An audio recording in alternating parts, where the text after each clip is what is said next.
रुद्राक्षी जी, राधे राधे महाराज जी। महाराज जी, साधक के जीवन का वह दिन कैसा होता है जब उसकी जन्मों जन्मों की प्रतीक्षा समाप्त हो जाती है और उसके प्रेमास्पद उसके सामने खड़े होते हैं। ऐसा प्रश्न किया है,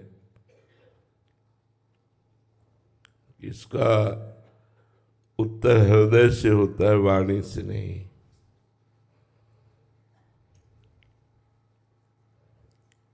जब कोई भजन के प्रभाव से प्रभु से प्रेम कर पाता है और जब प्रभु मिलते हैं, उस मिलन के सुख को वाणी वर्णन कर सके, इतनी सामर्थ्य प्राकृतिक वाणी में कहाँ है।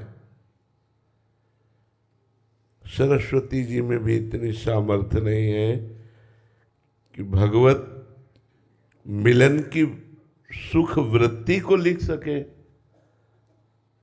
नहीं, भगवत मिलन कराने वाले प्रेम को ही कहा गया अनिर्वचनीयम प्रेम स्वरूपम। प्रेम का स्वरूप वाणी के द्वारा वर्णन नहीं किया जा सकता। फिर प्रीतम सामने हो और बहुत काल से उनके विरह में व्यथित हृदय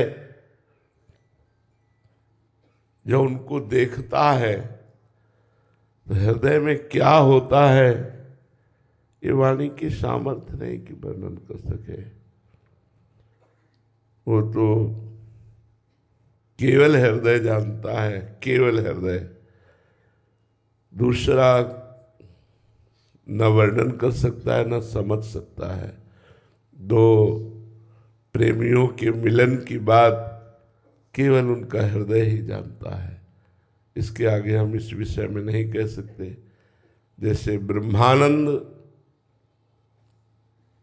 केवल एक ब्रह्मबोध संपन्न महापुरुष की अनुभूति विषय है, वाणी का विषय नहीं।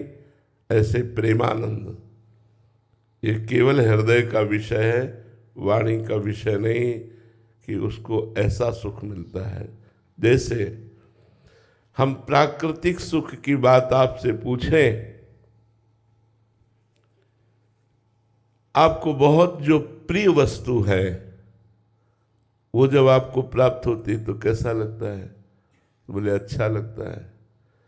कैसा अच्छा लगता है? बहुत अच्छा लगता है। कैसा बहुत अच्छा लगता है?